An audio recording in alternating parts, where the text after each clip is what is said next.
All right, let's talk to someone who won't chew up my glasses. It's Ken Evans, CEO and CTO and founder at Konexial. Ken, you're wearing a pair of glasses. Your dog ever get a hold of those?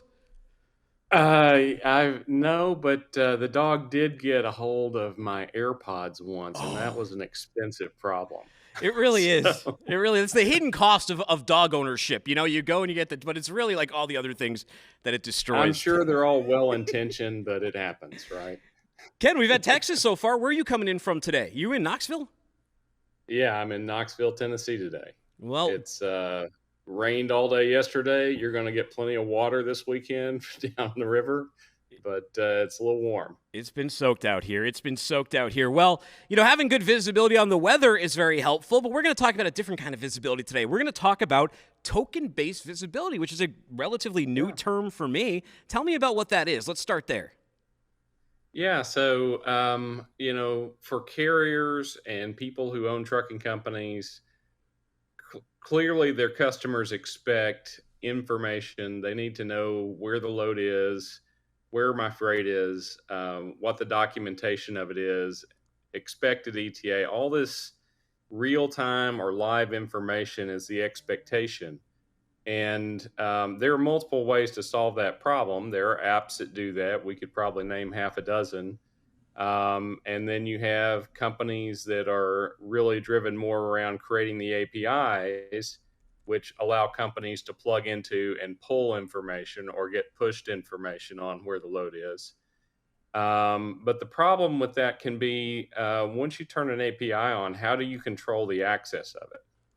So, token based visibility is a relatively new concept.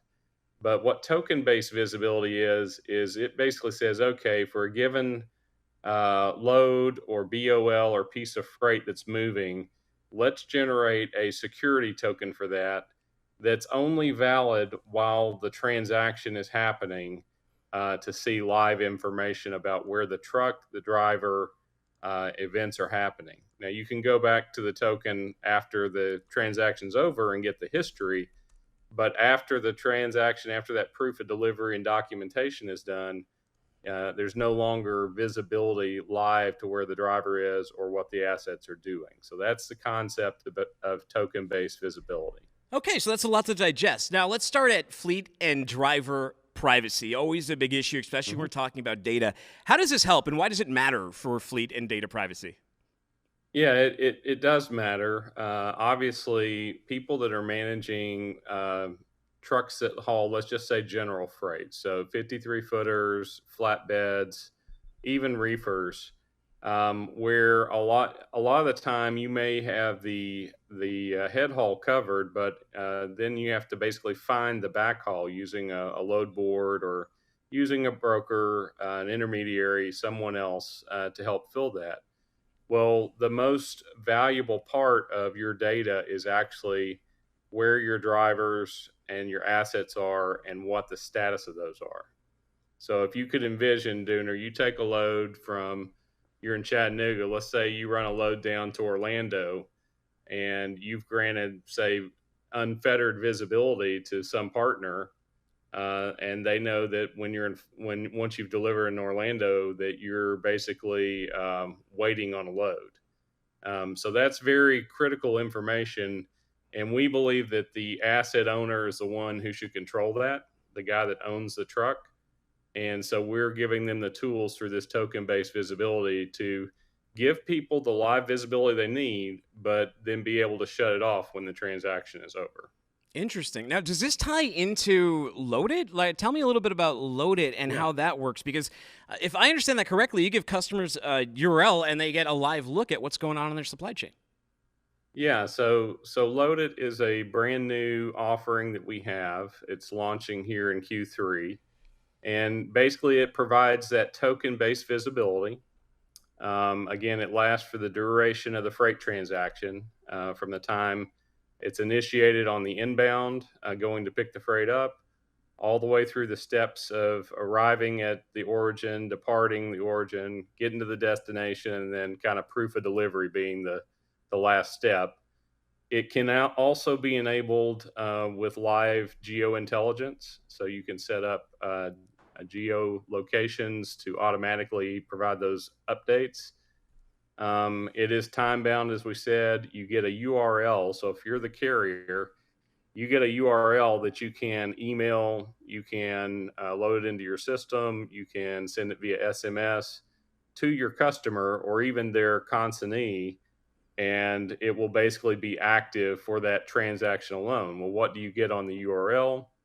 You get a full time phase breadcrumb trail showing the route that was planned, where the driver is on the route, incidents that happen along the route.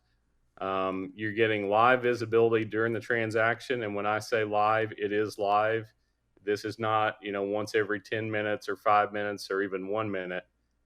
You can actually get, if you need to, you can actually get a live connection to the service and actually watch the truck with zero lag, single millisecond response.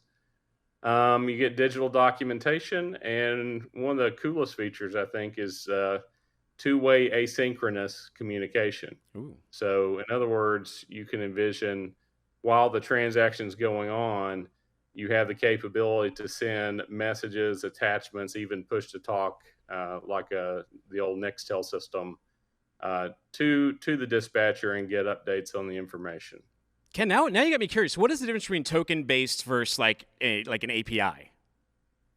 Well, an API, typically you're going to have a token associated with an API, but most of the time they're not transactionally bound.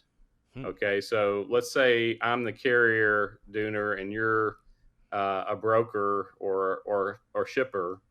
I can give you a token to an API where you can get access to the information, but it's it's not based on that one transaction. It's an open, basically unfettered access to actually see the assets anytime you want. So this is providing that granular level of security and detail and privacy of information. Wow, Ken, you give us a lot to take in here. People who want to learn more, they want to find out more about these exciting things. Where do I send them to? Yeah, so you can send them to Konexial.com, Konexial.com. And if that's too hard to remember, you can always Google My20. That's our telematics brand. You'll get us there. And I should mention, this is available via an API. So you can initiate this. You don't have to be running Konexial in-cab technology. Obviously, we want you to. You get a lot more rich experience. But anyone who's interested in providing that visibility live to their customers and just for that one transaction, we would love to talk to you. Ken, I already spun the wheel. Is the cure to male loneliness a third computer monitor? What do you think? I would say no. Your previous guest said take your shoes off and walk in the grass. I think that's a pretty good solution, but I actually would prefer to go out on the boat and jump in the lake. All right. Take me next time with you, Ken. Take me next time with you. Anytime, Dooner. You come up. All right. Take it easy. I appreciate your time today. Take care. All right. Thanks. You have a great day. Thanks. All right. We got to tip the